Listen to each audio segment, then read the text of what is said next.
Alors, on va revenir à l'autre document.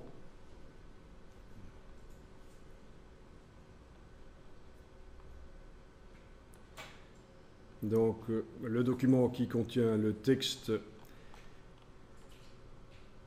Alors, je vais peut-être aller réduire la table de montage parce que quand même, c'est fort grand autour et je n'ai plus besoin que ce soit aussi grand. Donc, c'est dans les préférences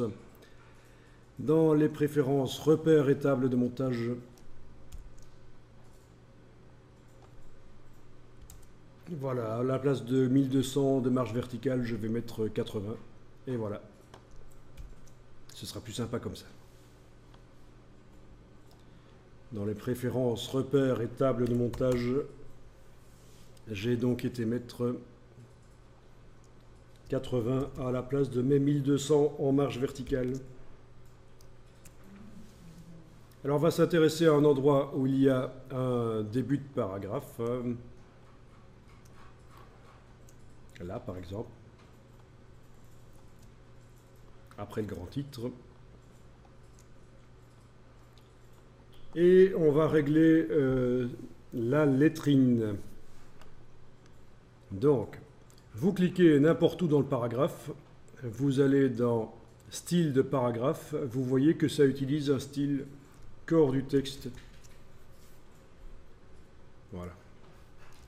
Alors j'ai plusieurs approches, soit je duplique le style et le duplicatage, je précise que c'est avec lettrine, et je continue à faire la lettrine dans le style, ou alors je fais manuellement avec la palette paragraphe et puis je créerai une variante de ce style, un nouveau style qui va s'appeler avec lettrine. D'accord? Donc soit je fais les modifs et je crée le style après, soit je crée le style et je fais les modifs après. Les deux sont bons. Ah, ok, alors on va aller dans la palette paragraphe, modifier manuellement ce paragraphe. Vous allez dans le menu de la palette paragraphe jusqu'à lettrine et style imbriqué. Vous cochez la case aperçue et vous mettez une lettrine qui va s'étendre par exemple sur 3 lignes.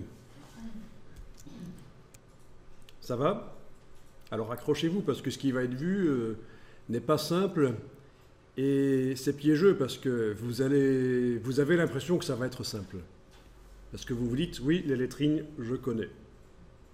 C'est doublement piégeux parce que c'est pas si simple ce qui va être vu et c'est considéré comme étant simple. Alors vous avez une lettrine de 3 lignes. Vous allez maintenant faire un style de caractère pour cette lettrine. Vous allez dans le menu de la palette style... Non, vous allez ici dans le menu style de caractère jusqu'à nouveau style de caractère.